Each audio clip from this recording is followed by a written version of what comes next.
to the first Middleborough Cultural Council grantee event. And I'm glad we're having it because I ran into someone the other day and said, gee, are you new in town? Oh, great. So, yeah. Ellie and I go back to the grave. Oh, great. God. Risen. New Easter Sunday here. Yeah, so, that's Ellie Osborne. Yeah, so we went back in the 80s when the Cultural Council, I keep calling it the Arts Council, originated. And now we felt this was a good way to let people in the area know that we do exist. And to also, we want to thank Comcast for filming us today, so they can also see the wonderful people that have their own individual talent and their projects, what is coming up, and who received the money. Okay?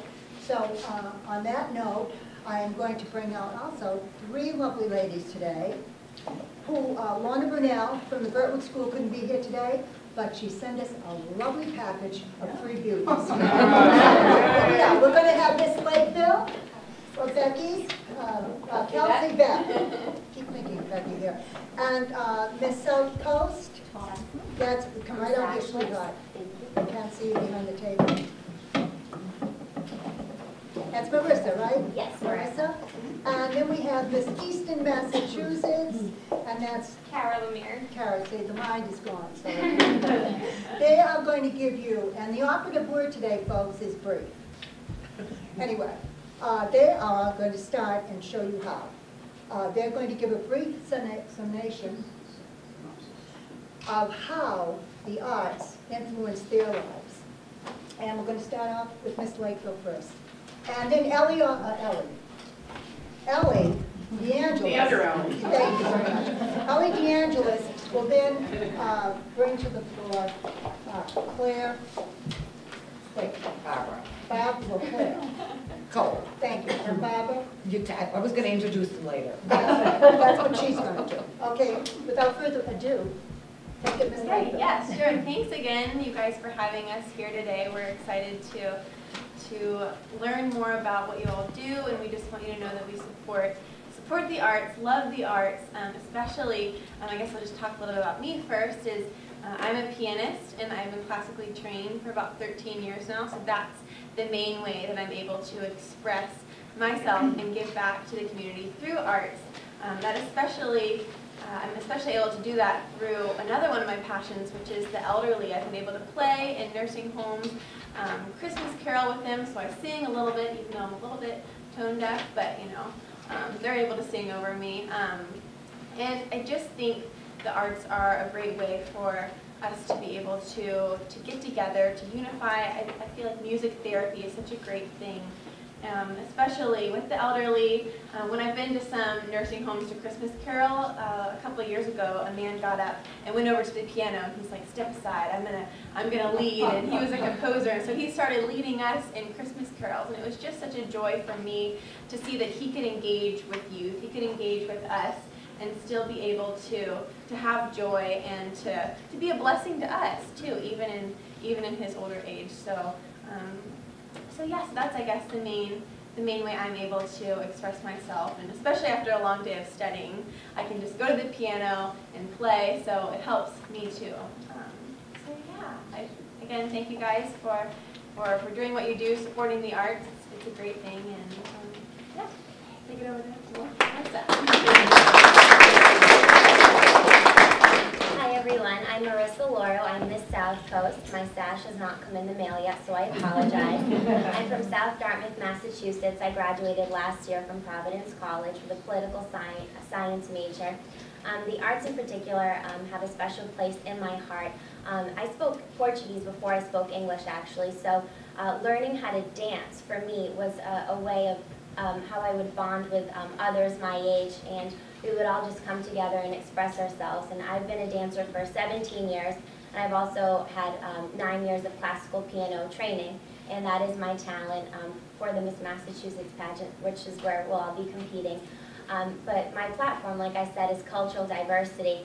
So I've participated in so many cultural events where you'll see Portuguese dancing, we've even had some fire-breathing dragons, just a little bit of all these different types of culture, and it's so special to me. I was actually noticing the origami in the back corner, so it made me smile because that's truly what my platform is all about. But congratulations to everyone here. This is such an amazing way for people to come together, especially after, you know, what's been going on in our home state. So thank you for all that you do, and thank you for having us.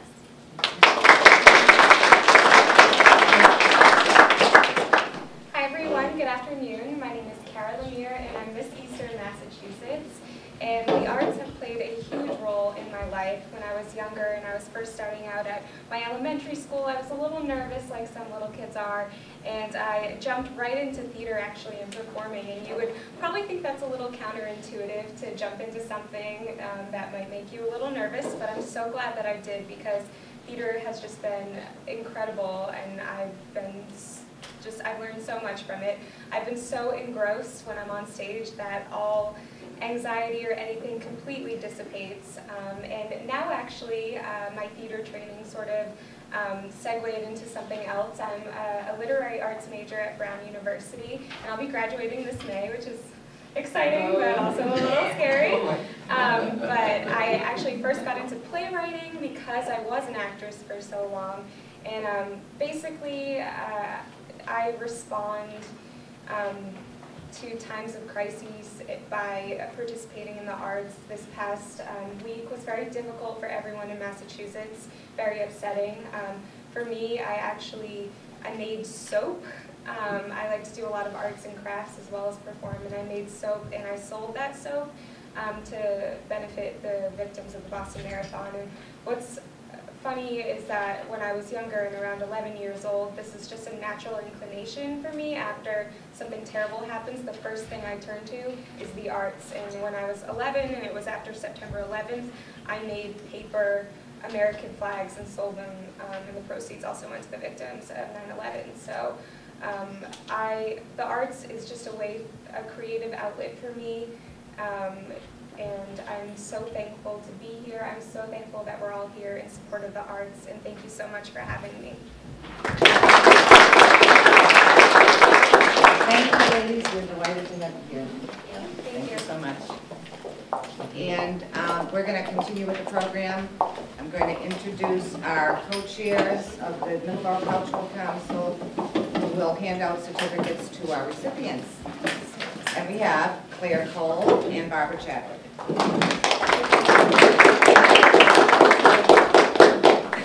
Thank you, ladies, for coming. I really appreciate it. And thank you all for coming to our first annual grantee reception for the Middleborough Cultural Council. I'd like to take this time just to introduce other council members who are here, if you guys don't mind waving or standing up, whatever. Of course, you've all met both Ellie and Peg, who have chaired the committee for this event. So Peg Holtzmer, Ellie DeAngelis, Barbara Chadwick, my co-chair, Marianne Cunningham, Arlen White, Donna Tiapina, Mary Cole and Liza French, who are at the door, and Ryan Grosvenor, who came back just in time from building 3 houses in 7 days in Guatemala. Wow. So he's a busy guy. With some help. I hear you had some help. Yeah. Thank you very much to Alan Frawley, one of our selectmen, who's come today with his daughter Kennedy. And for Wayne Perkins, who was on the Board of Selectmen until just recently, thank you very much for coming. We really appreciate it. Also, Ellie Osborne, thank you so much for coming. You provided this organization with a lot of leadership for a while, I'm told, and we really appreciate you coming. Thank you. It's my It's pleasure. really important to us. It's so important to all of us, I think.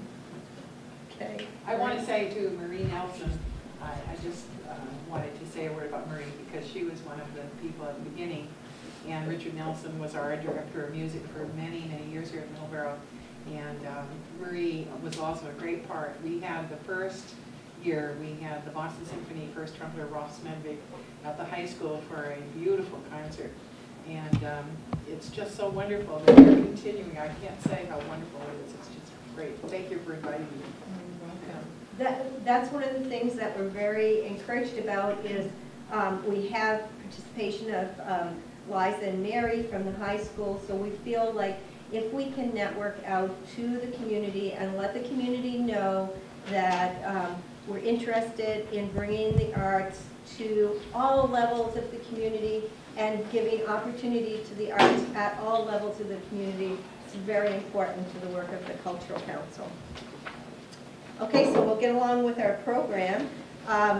Fortunately, many of our grantees were able to come today for this program, and we're really appreciative. Truly, the greatest goal we have as a local cultural council is to foster community support around the arts. And I can't think of a better example of that fostering than the annual Lakeville Arts and Music Festival. It's a free event, and it provides the public with access to local authors, crafters, musicians, and other entertainers. The festival committee, which also is the Lakeville Cultural Council, enlists the help of numerous other volunteers. It promotes the festival through a number of media outlets, and it shanghais the Lakeville Public Library, the Old Town Hall, and the local churches in Lakeville to help stage their events. So we think it's really the expression of community.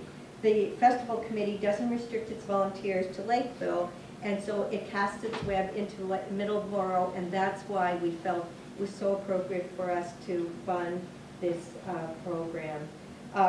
This festival is truly a neighborly event, and so we'd like to invite Jackie Kennedy to come up and say a few words about our program and accept our grant of $400 this year. Thank you. I just want to let everybody know that anybody can help. I mean, that's how it started with me. I just ended up answering an ad, and here we are 9 years later, and I love it, and I do it every year, and I plan on doing it for many years to come, and I just hope that everybody would at least come and see how well everybody gets along and enjoy, because all the money that we get goes directly to this festival, and we have the next one coming up the first weekend in October, so if you have that weekend free, I'd love to see everybody show. Thank you.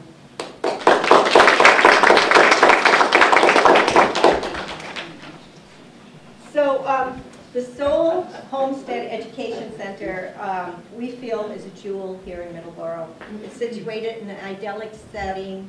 The homestead hosts educational field trips, owl prowls, over 30 traditional craft workshops, a heavenly summer Saturday evening retreat with the summer concert series on the lawn, and a community garden.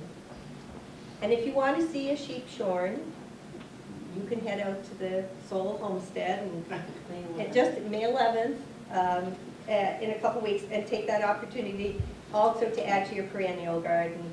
Over the years, thousands of children have learned about farming and gardening, and I personally know one little girl who has learned to climb trees at the Soul Homestead. So I don't know whether I was supposed to say that about climbing trees, right? The Joe Davies Folk Festival and Harvest Fair is exactly the sort of event we want to help promote at the Middleborough Cultural Council. It provides a venue for the citizens of the town and many others from the surrounding towns to celebrate our heritage, our harvest, and our community. With 2 days chock full of music and hay rides, no one who comes to spend the day at the homestead can help but leave with a smile on their face and pride in their heart for their community's incredibly rich cultural life.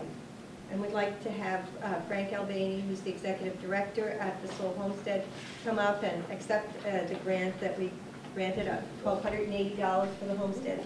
Joe Davis, Folk Festival, and Frank's going to show you some scenes from the homestead. Thanks, Cliff. Hey, everybody. I really didn't know what to expect of this gathering. When I was talking to Barbara, you know, and when this was in the planning stages with Peg early on, they said, well, put together a 5 to 10 minute presentation and, you know, explain where the Cultural Council money goes.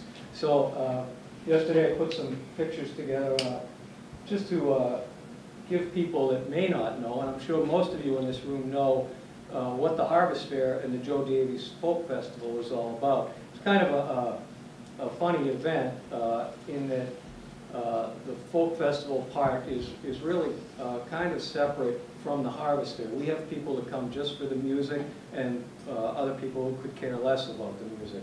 So it's kind of two things rolled into one.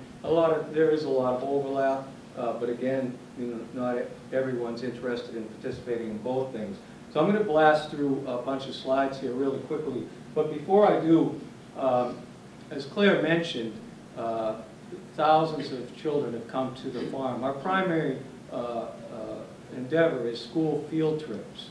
And we've been in business now for 22 years doing children's programs, getting the kids out to the farm, showing them where food comes from, showing them the importance of the wetlands, and teaching them about environmental stewardship and so forth on a very basic level. And over the last 22 years, there's probably been close to 40,000 kids that have come through Soul Homestead and participated. And so I can't help but feel that we're having a positive effect, not only Middleborough, but the entire South Shore. Virtually every town on the South Shore has participated in some way with the children's programs over the last 22 years. I think there's been about 35 different towns, you know, that we can count. But right now, let's focus on the Harvest Fair and the Joe Davies Folk Festival, and we'll look at a few pictures. And the Folk Festival and the Harvest Fair is relies on the Cultural Council funding for a lot of our artists and exhibitors. So let's see what we can do here. Without a mouse, walking without a net. Ooh.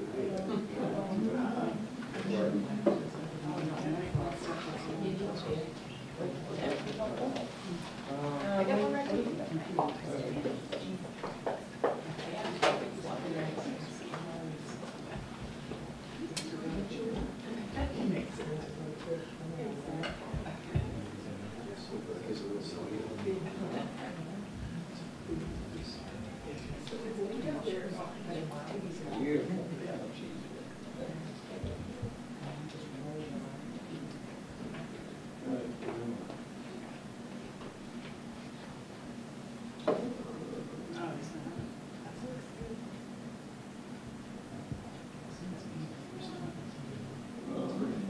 So, for those who haven't been to Soul Homestead, we have a 120-acre former dairy farm that the town owns, that we rent from the town of Middleborough. And every year in September, the third weekend in September, we have our Harvest Fair and Folk Festival. We have a children's tent, we have a lot of crafters and vendors, we have a music tent, and again, it's folk music all days, both days. I was thinking over the last 20 years or so, with the summer concerts, we have 7 or 8 weeks of summer concerts and then a 2-day folk festival, that there've probably been close to 500 musicians, local musicians, that have participated in our events over the last 22 years. Soul Homestead's a beautiful spot. I came there 17 years ago to do organic farming, and I became director about 8 years ago. I farm out here in these back fields. But this gives you an idea, you know, how beautiful it is to have an event on site.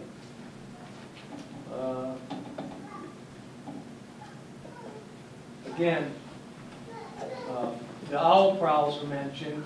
Some of our entertainers and exhibitors that the Cultural Council helps pay for are people like Marla Isaac, who has New England Reptiles and Raptors, and she's always a big hit.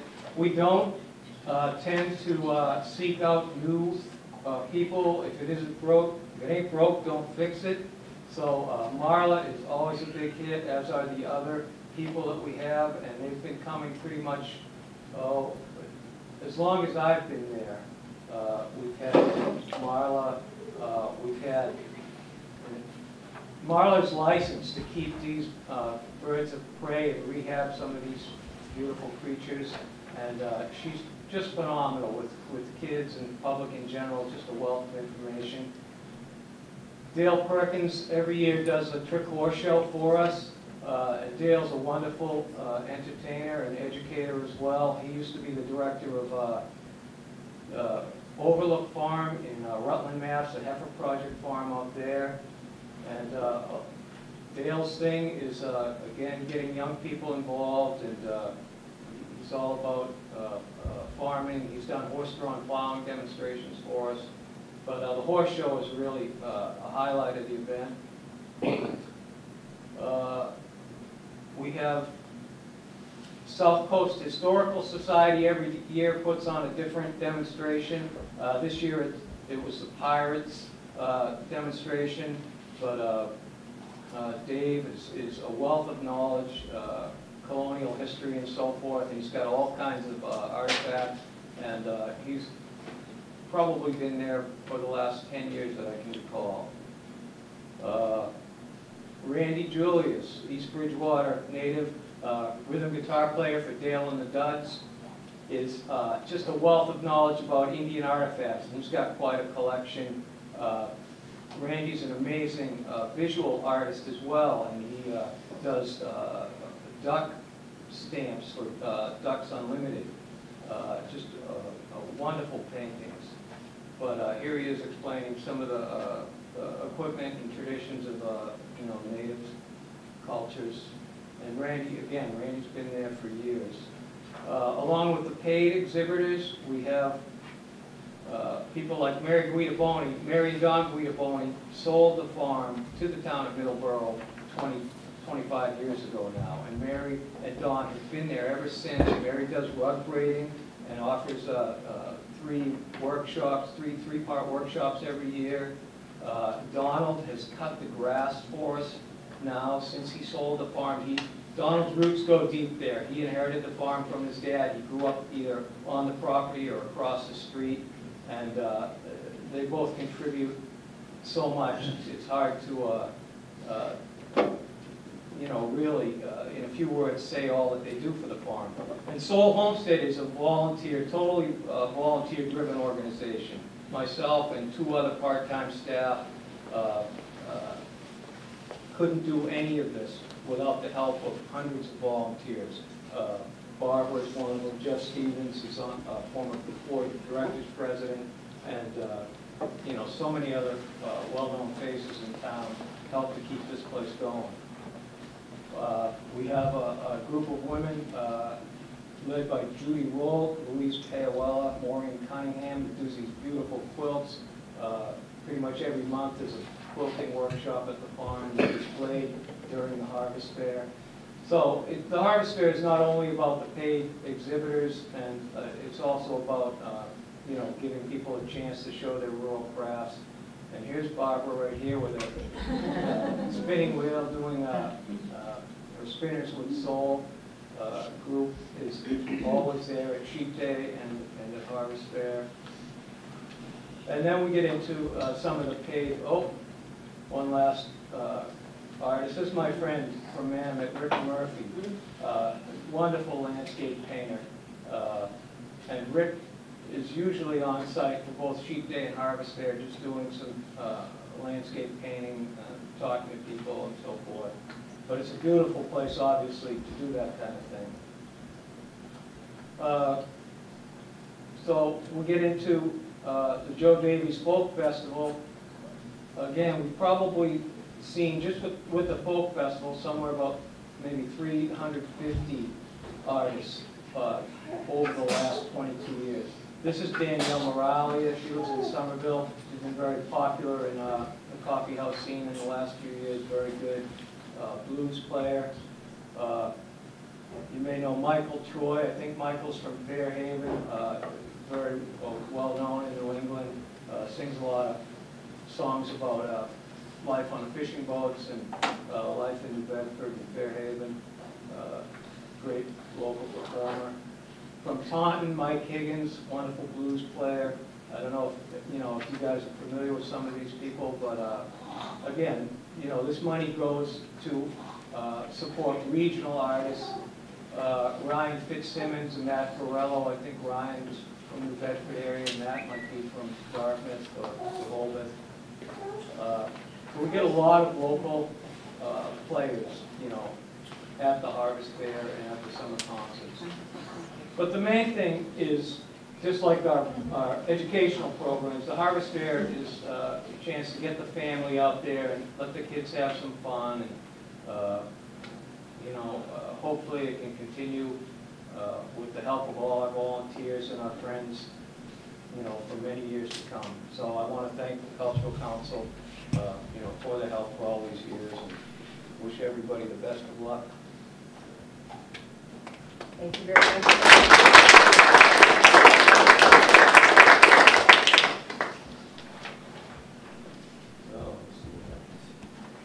Okay, thanks, Frank. For those of us in the community with aging family members, the Middleborough Cultural Council on Aging provides invaluable services to help ensure the health and safety of our loved ones. Through their many programs, including a hot lunch program and an adult daycare program, the COA reaches out to support our elderly citizens on multiple levels. While the COA works to keep our elderly population engaged, they are also working to keep our community engaged with our elderly. Through their programs like their Thursday afternoon chair yoga class, their seasonal celebrations, their craft and acting lessons, the COA offers its clients opportunity to participate, socialize, and improve their lives. The Old Kids on the Block program is a chance for all of the area residents to hit the dance floor to the music of 30s, the 40s, and the 50s. And by opening this concert up to the public, the COA is encouraging us to come and learn about the music that saw our parents and grandparents through the Great Depression, through the Second World War, and into the baby boom. It was the music that defined its time. So I'd like to ask Andrea Priest to come up and accept it. Thank you. Thank you very much. We really appreciate the support over time. Usually I always want to say the Arts Council as well, Cultural Council, we had looked for funding for our Glen Shane program for the St. Patty's Day. And this year we celebrated with another donation. 250 people benefited and enjoyed the day. So this year we wanted to do something new. So we went back to the big band. It's a 19-piece band coming September 19th that you're all welcome to come out for. And people are really excited because when you play that music, they forget that they're 90 or 80 or 70. They think they might be 20 or 30 again. And you're going to see some dancing. Hopefully, the next day is going to be very quiet because we're going to have to recover from thinking that we're 20 and 30. But they're really looking forward to that. We do have a monthly event where we celebrate with great food and great music or arts. We just had a luau with the ukulele player. We've had historical programs. We try to do something a little different so that each person's interest is sparked and that we bring people together to celebrate.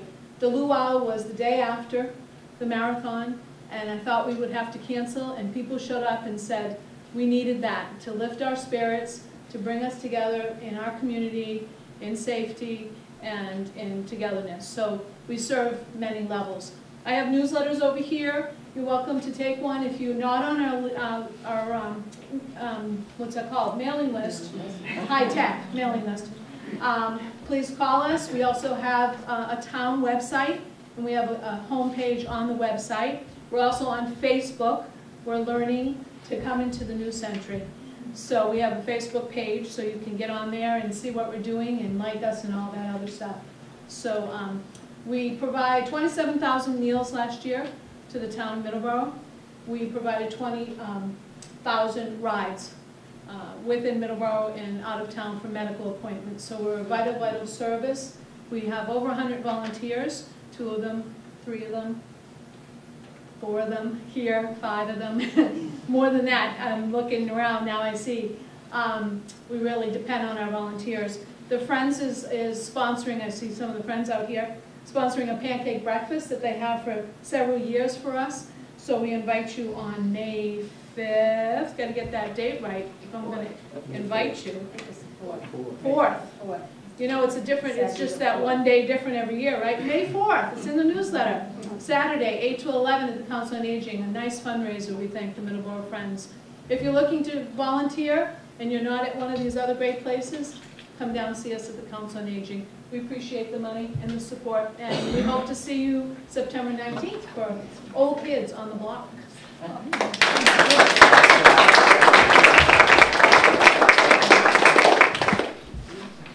Music of all genres provide a community an opportunity to come together and enjoy companionship and the rhythms of the composer and the performers. We're fortunate to have resident in Middleborough, a fine source of both composition and performance. Eric Lindgren is a recognized composer, producer, and performer. His program of classical music to be held in the fall of 2013 will be open to the public and performed here at the Middleborough Library. The Middleborough Cultural Council was happy to receive this program proposal as it represents an opportunity for the area residents to come together at the Middleborough Public Library to experience first-rate live music performed by first-rate musicians. Eric Lindgren, please.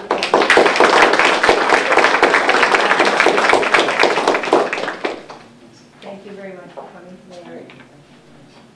Let's see what this is. Wow. Frameable. Yeah. This is really exciting.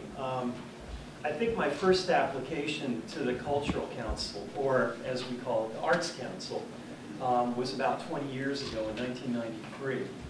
And I did something that was very different, which was rather than applying for funding for a performance or something like all these very wonderful, valid requests, I actually asked for funding to create an original composition. And I don't think they had ever had a precedent like that before. So I remember they said, "You're going to write a piece?" And, well, that's my craft. So that year I wrote a composition called Scenes from the Nemasket River, which is basically, it's like Smetano's Moldau, except on a very small scale.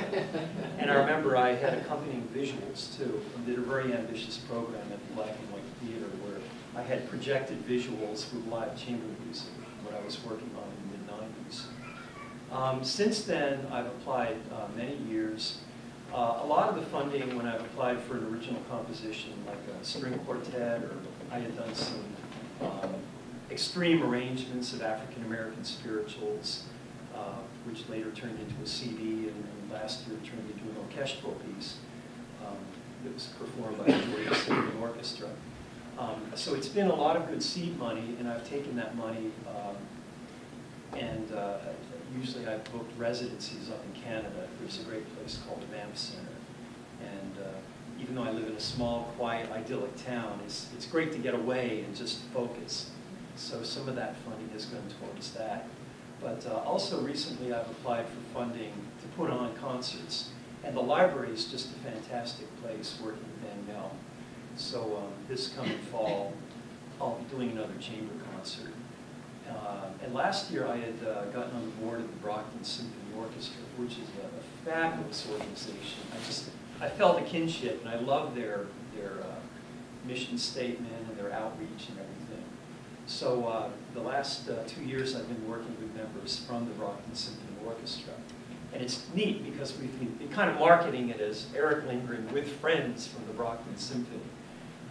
So we're going to be doing a performance here sometime in probably October or November, and it's just exciting to do that. So anyway, I really appreciate the Frameable Award, and continued success with the Arts Council.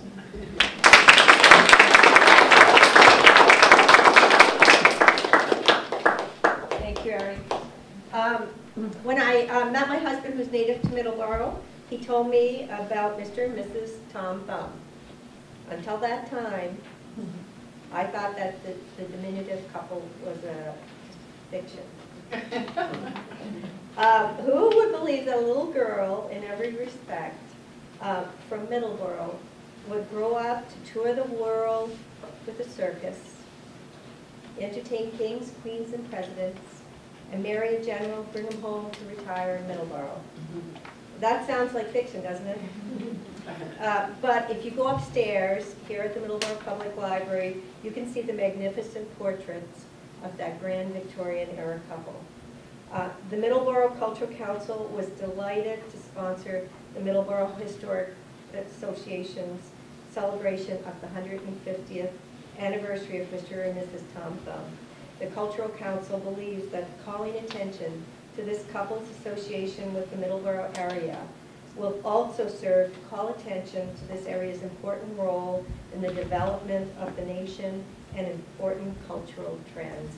I'd ask Dottie Thayer to come up and receive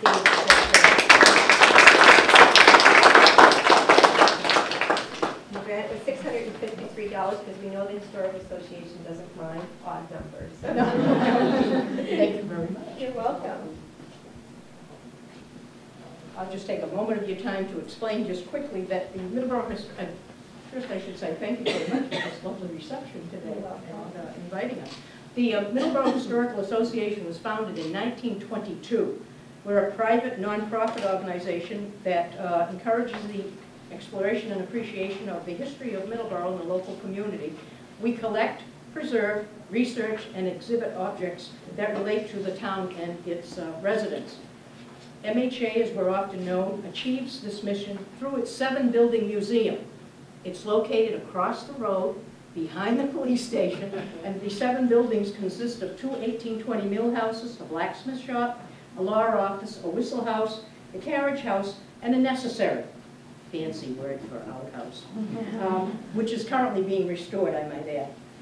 These structures house the association's collections of Middleborough-related objects, as well as a research room and our archive room.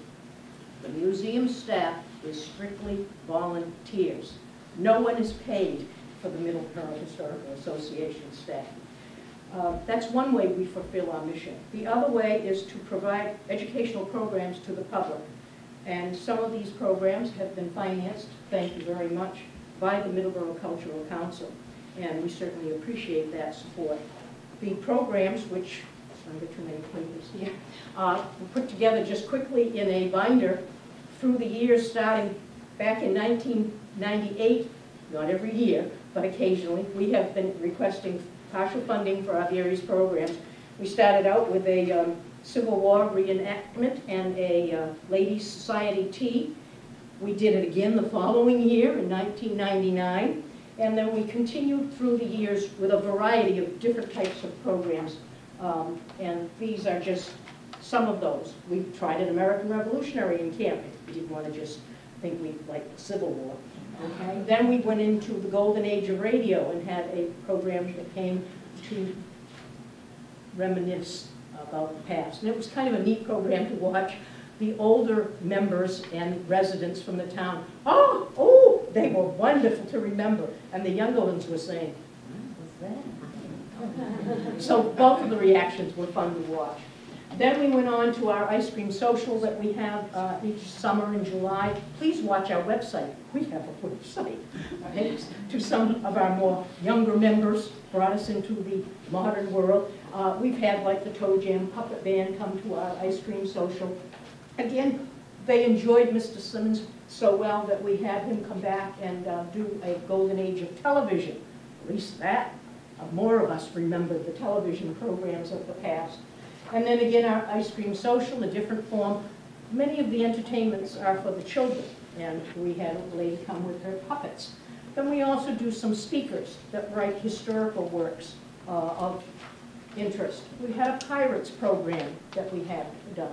Back again to the Toe Jam Puppet Band in our summer of vacation. social. And then our huge endeavor that we got lots of financing from the Middleborough Cultural Council, the Heritage Festival that celebrated the 340th anniversary of the town back in 2009. We had a lot of reenactors. We had to have special signs and all kinds of different programs. And then we continue on with some of the professors that would be able to share their expertise. This was Brock Jobe with his furniture expertise. He came to Middleborough, surrounding communities, took pieces of the furniture, photographed them. We even loaned one of our pieces of furniture to the Winterthur Museum in Maryland and had that on display. We have Len Travers. He presented a little bit different war, French and Indian War, and a gentleman of interest. A magician for the children at our ice cream social. And another decided to go back and try our Civil War Ladies Society tea again, and had that in 2011. And then in 2012, we did a Old Times Family Schools here at the library, and ended up with Amelia Earhart as our final program in 2012. And this year, we have a lecture series commemorating the 150th wedding anniversary of General and Mrs. Tom Thumb. And again, we thank you so much for supporting our organization.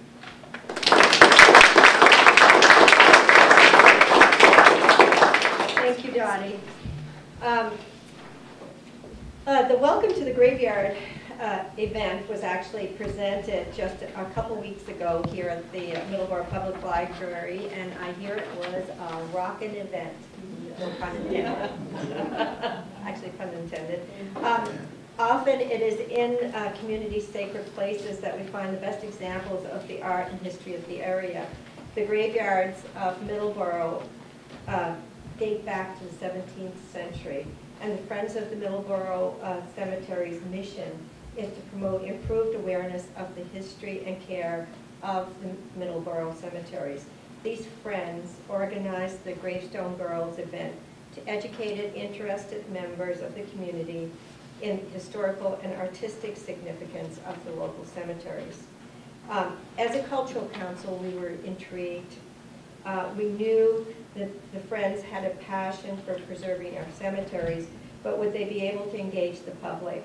We were confident that this program would do the trick, and from what I've heard, the Gravestone Girls did not disappoint. So I'd like Chip Mangio to come up and accept the grant for $500 for this program.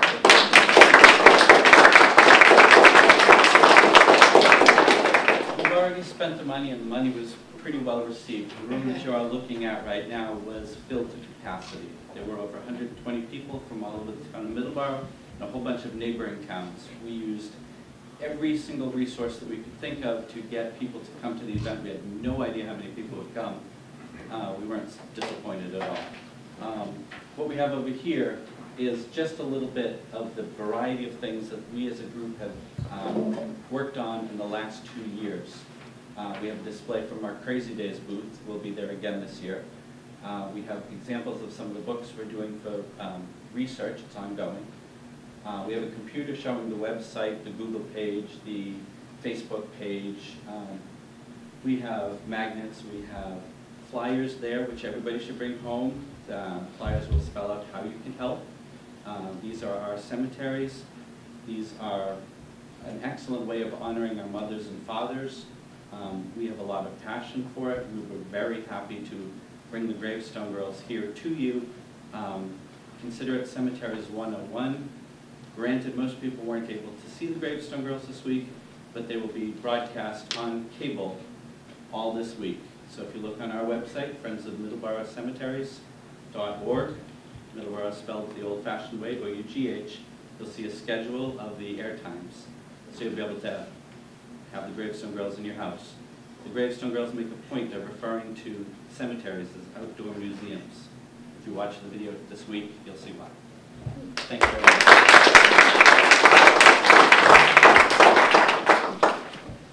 Before I moved to Middleborough, I thought that the library was somewhere to go to read the newspaper and borrow a book. The Middleborough Public Library, and through the support it receives from the Friends, of the library would not have me think their mission is so one-dimensional. For my family and many others in town, the library is the heart of the community. And there are story hours, there's book clubs, lessons on using the internet to find a job, book signings, and the list goes on and on and on. Who knew that librarians could come up with so many fun things to do? Every year, the Middleborough Public Library hosts a week of events that highlight a particular culture. And this year, the theme is Japan. It's easy for the Cultural Council to say yes to supporting this event. It has something for everyone. There will be a Japanese taiko drumming demonstration for those of you who know that libraries ought not to be quiet, and a bonsai lecture, manja drawing workshops, and an origami workshop. What a wonderful way to celebrate spring and an ancient culture. And what a great place to discover another culture at our public library. I'd like to ask Danielle Bowker to come up and accept our grant.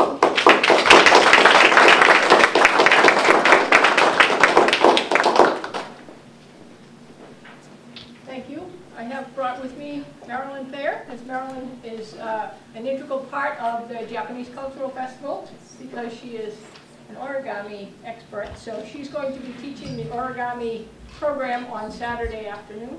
Afternoon, right? Yes. Yes. And 1 o'clock.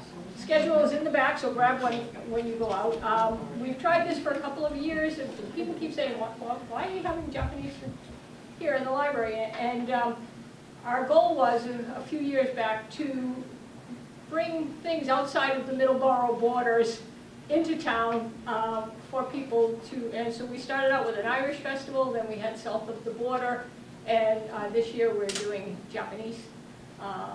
And who knows what we'll do next year. We have done so many things with Cultural Council money. From the time I came to work here, there's been something every year from Cultural Council funding, and we truly appreciate that. I would be remiss if I didn't say, we have a Facebook page too, as do the Friends of the Middleborough Public Library. And sometimes people don't understand the distinction between the two. Without the Friends of the Library, we would not be able to have funding for the various cultural programs that we have, because there is no programming budget in our regular municipal budget. So we appreciate the Friends of the Library and all they do. And Marilyn is going to talk very briefly about funding that she had for the last 2 years. Yes. So, go ahead. For the last 2 years, without Cultural Council funding, I would not have been able to have published, or to publish through Rock Village Publishing, a Middleborough history book called Middleborough Through the Ages. And I have to say just a little bit, it's got a wonderful index to it. It does have a timeline. It was written primarily for children to use to do research, because there is 1 year in the elementary school that they study their town. And when I was librarian, before I retired in 2010, all that we had to give them was Tom Thumb's biography and the 2 great big histories by Weston and by Middleborough, Maine, which that's over 1,000 pages for the kids to do research. So I decided when I retired that I would work on a book called Middleborough Through the Ages. And as I say, it's a labor of love. All the money goes back to Friends of the Middleborough Public Library so that we can it can be republished. The first edition of nearly 300 copies is almost sold out, and we are getting ready to plan second edition. Second printing, I should say, second printing. So we are very appreciative. Thank you. And this is available for purchase, and I will be glad to sign it from the library, as well as from Maria's, and also from Nature's Pantry down in Lakeville. So, and thank you all.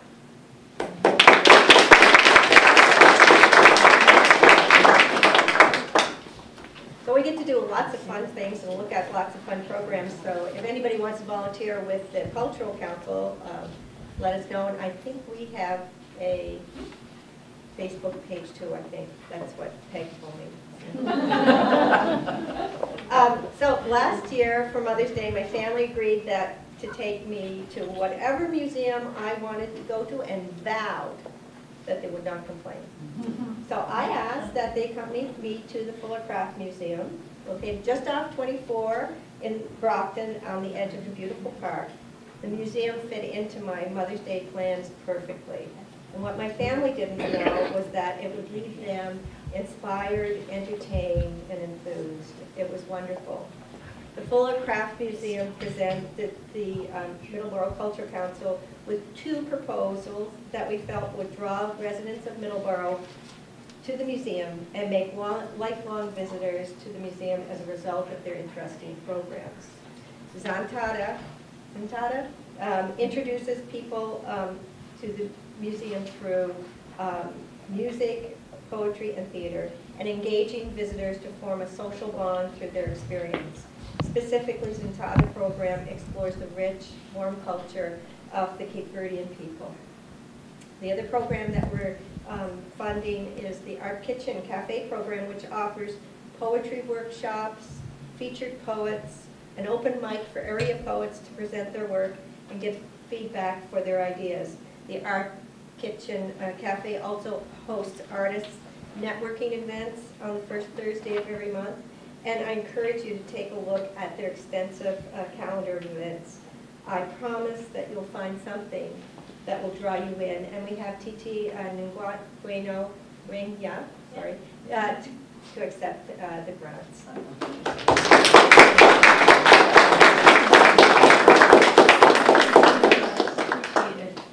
Well, gosh, I just want to say, first of all, thank you so much for your support. Our Kitchen Cafe Performance Series is a new venture for the Fuller Craft Museum. So many of you may know us as the Fuller Art Museum. Some of you know us as the Fuller Craft Museum, but we do contemporary craft. And the Art Kitchen Cafe Performance Series is a way of introducing the performance, music, poetry, drama, film, and all these things that kind of showcase the values of contemporary craft, but in the visual and performance arts. So every Thursday, we open our doors. We have a host of volunteers that come and recreate the Art Kitchen Cafe. They transform it into a music listening room, a stage, a poetry listening room, a theater. And for that one night, we have a play or a particular artist come in and perform some music. And we have some comfort food, and we try to make it an environment where people feel at home.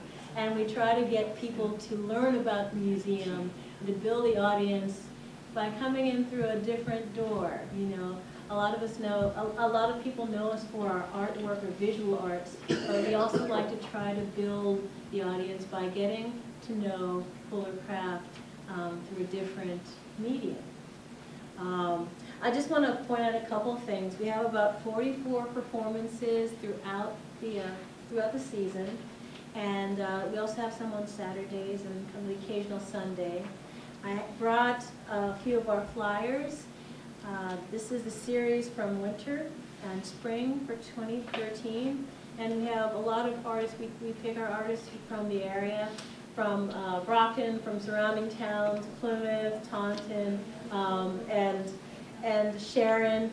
We recently had a lovely music and craft festival, and we had an educator named Judith Spitzberg come, and she led all of these children. We had about 259 families, people who showed up, and we had these kids who made instruments from ordinary materials like egg cartons and beans, and we had shakers, and we had chimes, and she led them in a performance alongside the Brockton Symphony Orchestra.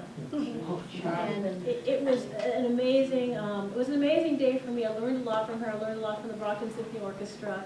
And all I can say is this program and your support has allowed us to actually make connections and collaborations with other cultural institutions in Brockton and beyond, and to introduce other artists from the surrounding towns to and their crowds and their people and their friends to Fuller Craft Museum.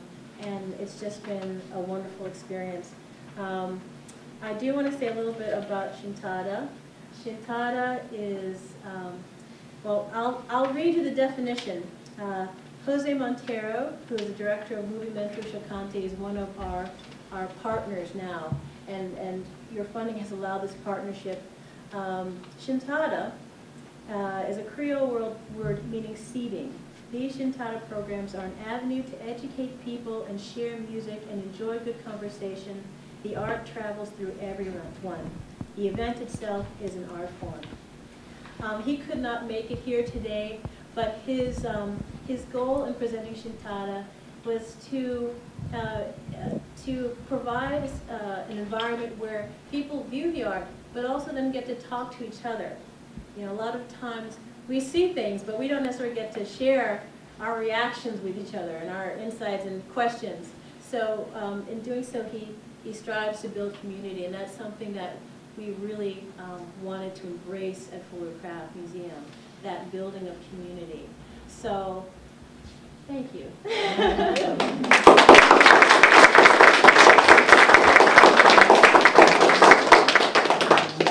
We had a few grantees who were not able to make it today. Unfortunately, they had other commitments, but we wanted to just tell you about them very briefly, and then we'll let you guys stand up, mix and mingle, and we'll round out the program. So our next grant was to the Plymouth Philharmonic Orchestra for its 97th season. We granted $200.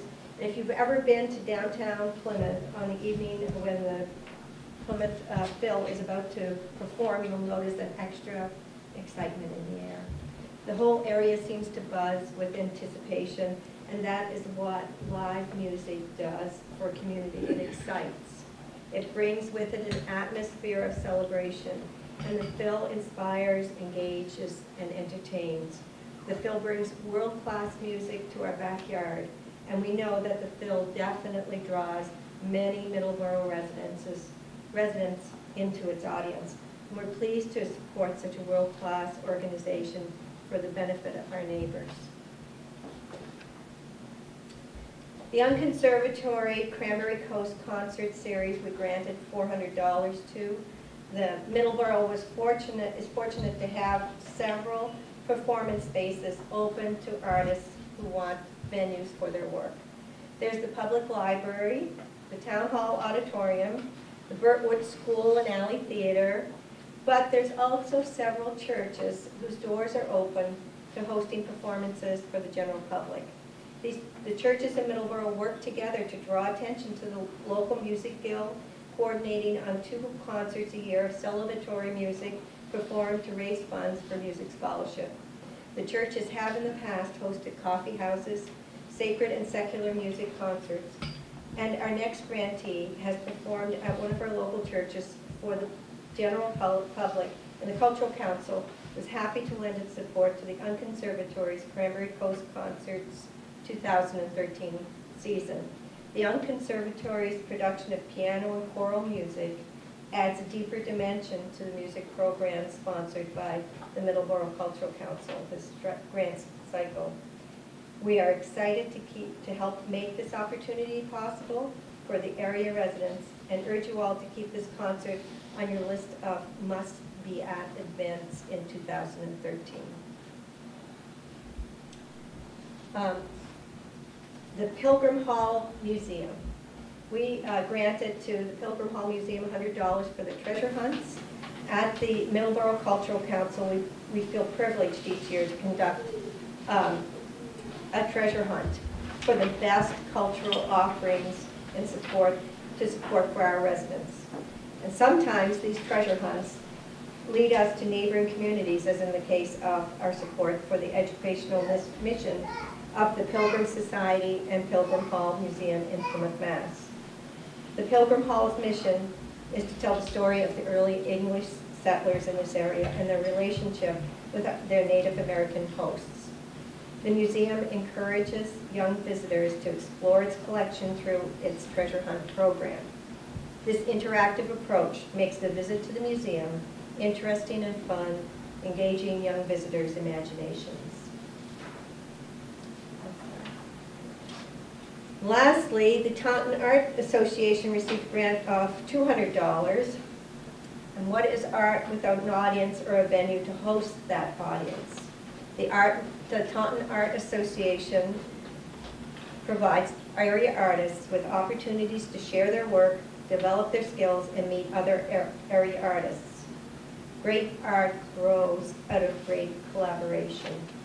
Through its slate of classes, workshops, exhibits, and shows, the Taunton Art Association reaches out to artists, young and old, to gather, experience, learn, and produce art that we hope will benefit the whole community by brightening our lives and giving expression to our joys and concerns.